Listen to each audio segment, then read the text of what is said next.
Namaste everyone, respected teachers and my dear friends. Today I am here to speak about Children's Day. The mid of November is a very special occasion for all of us. Every year on 14th November, we celebrate Children's Day. It is the birthday of our first Prime Minister, Pandit Jawaharlal Nehru. His bond with the children is remarkable.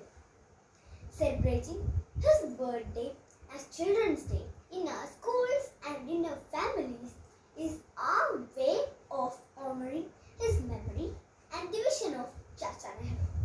He believes that children are like buds in a garden and should be carefully and lovingly nurtured, as they are the future of the nation and the citizens of tomorrow. I wish you all a very happy Children's Day. Thank you.